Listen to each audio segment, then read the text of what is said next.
I think what's about to happen basically is just a giant mess. It's a human mess. A multitude of human services issues take center stage at Richmond City Hall as citizens voice concerns over families in public housing communities at risk of losing their homes. I'm getting calls all day long of people being evicted and have been evicted. Right before I got here, I got a man with children living in a truck. According to data from the Sheriff's Office, the Richmond Redevelopment and Housing Authority, or RRHA, had 9 evictions on the schedule for Tuesday.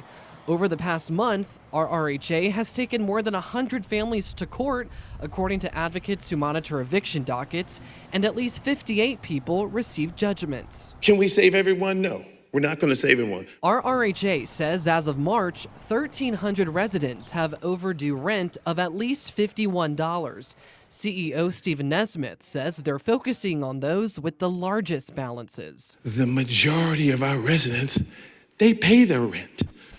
We're dealing with that group, and yes, I did say it, I'll say it again, who refuse to pay the rent because they can't. But again, that's not our issue because they can't, because we're not the last resort for housing. Nesmith says the Housing Authority has a total of $3 million in delinquencies on the books, which he says were accumulated due to RRHA being too compassionate. That is one of our goals, is to get that accounts receivable off our books as a result of being years and years being too compassionate. I don't know that compassion is really how I would categorize RHHA. Councilwoman Stephanie Lynch is sharply critical of the agency's operations. This feels like a little bit of a shakedown. She says that RRHA's repayment plans, which require tenants to pay their current rent in addition to portions of their debt every month, are unsustainable. And she claims RRHA is inaccurately charging people rent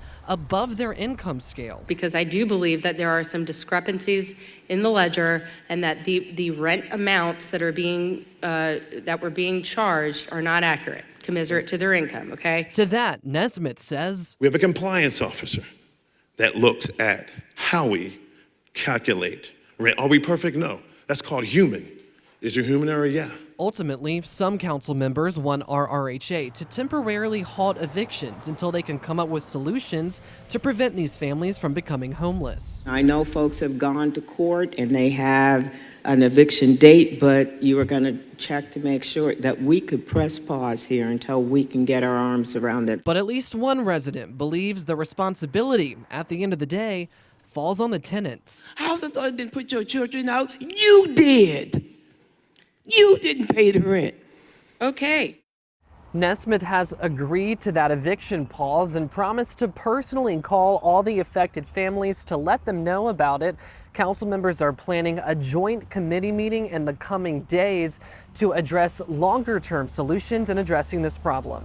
Here in Richmond, I'm Tyler Lane, CBS 6 News.